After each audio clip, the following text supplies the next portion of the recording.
Okay, so I'm with Andrew, and I sort of mentioned in many of the mini lessons that I'll have a look at some naughty words in the courses, and so that's what we're going to do. I mean, would you call them naughty words, or how would you describe them, Andrew? Swear words, I would say. Swear words. Yeah. Bad language? Bad language. Blue language. Blue language. I think in some grammar books it says taboo words. Yeah. And all of these expressions sort of make them sound like something really negative. But of course we do use them a lot, or you'll hear them a lot in movies. Yeah. I mean, of course, when you're teaching English, you wouldn't use them. Mm. But when you're talking to me, well, it depends on the person, doesn't it? Some people use swear words a lot, and I mean, do you?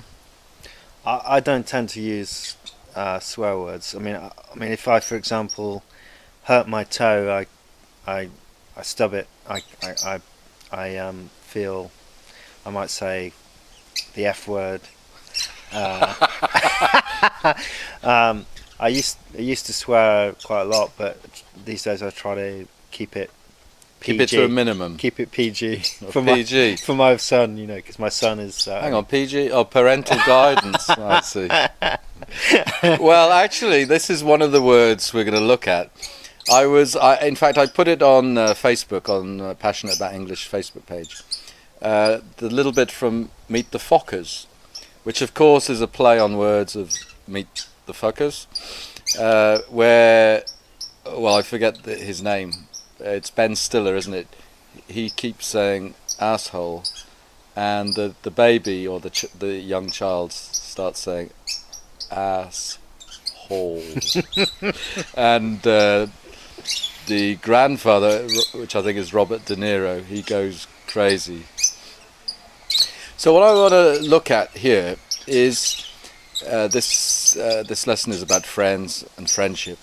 But if you fall out with somebody, maybe you have an argument with somebody, and you want to say something bad about that person, what kind of words might you use? Or you're really angry with him, and you say he's a real. Very British, not so much in America, but British is wanker, or asshole. Well, we use more arsehole, don't we? And American is more asshole. Yeah, but we say arsehole. And so a wanker. Yeah, we do use this a lot. And I guess at this point I could say, or I should say, the verb wank is actually slang for masturbate, more for men than women, I guess. But yeah, we often say he's a wanker. It means he enjoys having sex with himself. No, it means he's an idiot or a fool, or it's just a word to describe someone you don't like. Yeah, because that person can't find a partner. Okay. He's been drinking too much coffee, I think. And another word we would use is a twat. Yeah, twat is the female genitalia.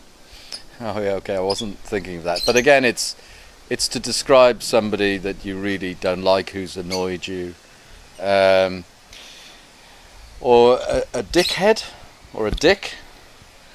Yeah, someone who's an idiot, basically. Yeah.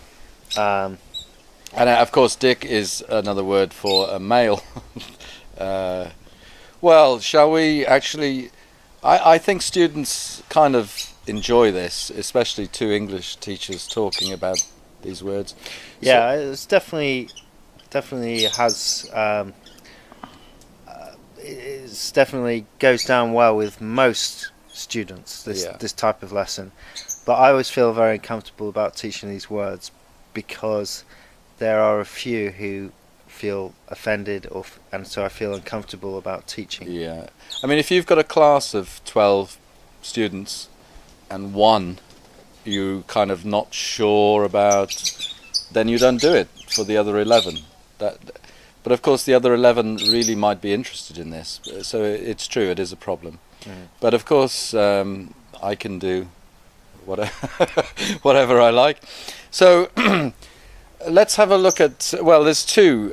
So he's a dick, or a dickhead, or he's a prick. So these are two words which are about the male. Well, you said female genitalia. This is male genitalia, which is a very formal word. Yeah,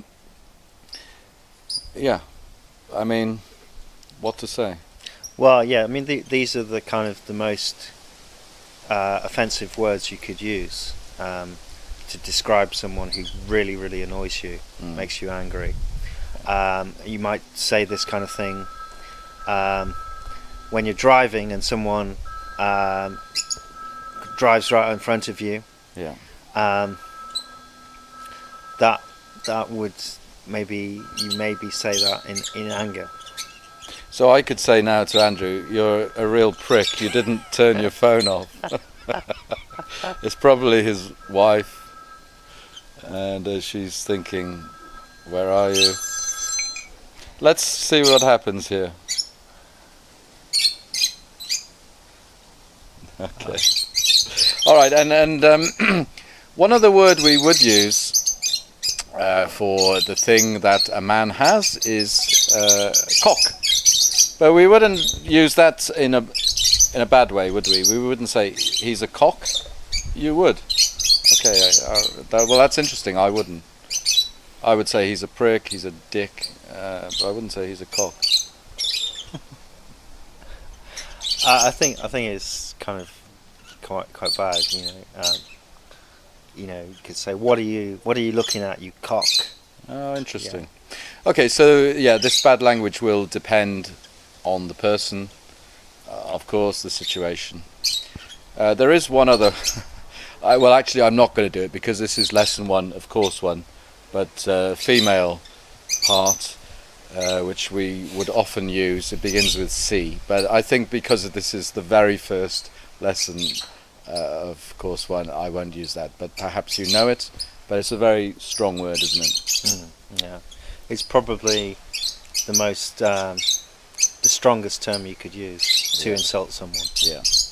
Okay, thanks Andrew. We're going to have a look at a few other naughty words, naughty expressions in another lesson. Thanks.